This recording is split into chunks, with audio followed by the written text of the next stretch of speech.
أنا مش عايز أقول لكم ما أهمية حصيلة الكلمات عندك كطالب عاملة إزاي، لأنه طبعًا الكلمات ديّة طول ما اللغة عبارة عن إيه، عبارة عن إيه، عبارة عن إن أنت لازم يكون عندك حصيلة كلمات كبيرة، عايزك تتحول من بني آدم لقاموس.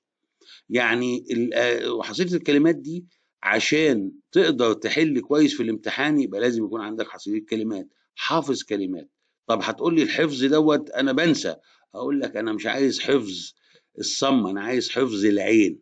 يعني إيه حفظ العين؟ يعني زي ما أنا جايب لك كده، أنا مسهّل عليك الموضوع، مقسّم لك الكلمات من حيث non masculin كلمات مؤنثة مذكرة، non féminin أسماء مؤنثة، verb الفيربات اللي هي عدِّت عليك في الدرس، وكمان الadjective الصفات والadverb الظروف اللي ممكن تقابلك.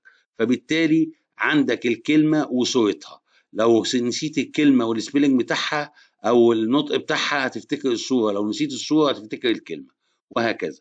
ومش هاخبّي عليك طبعًا إنك حصيلة الكلمات دي بتساعدك في من أول أقسام الأسئلة اللي موجودة في الامتحان، من أول الtext الdocument، يعني لازم تكون فاهم القطعة كويس جدًا عشان تعرف تجيب الإجابة الصحيحة.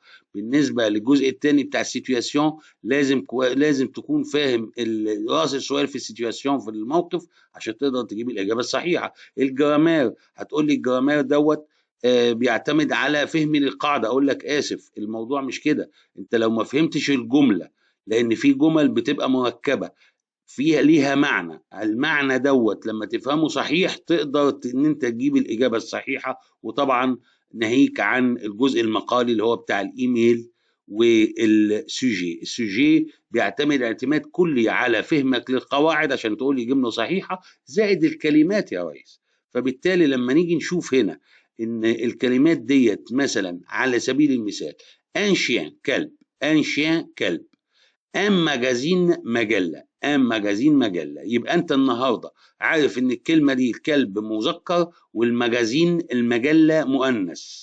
un enfant طفل، un enfant طفل. non féminin، non féminin اللي هو زي une famille، une famille عيلة، عيلة.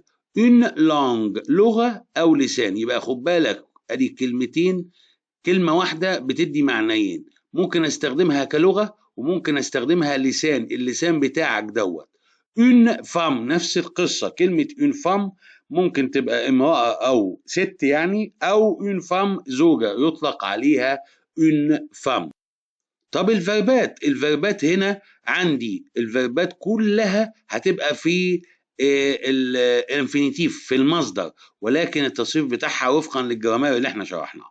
فعندي فيرب لير يقرأ مجموعة ثالثة، ايكوتي يسمع، ادي الصورة بتاعتها اهيت، ايكوتي يسمع مجموعة أولى، بوستي يرسل بريد، بوستي يرسل بريد.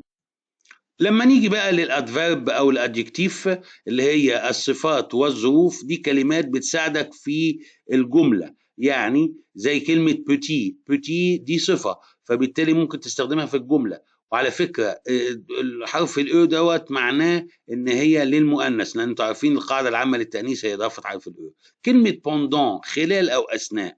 كلمة شوف أصلع، بوندون تاني أثناء أو خلال.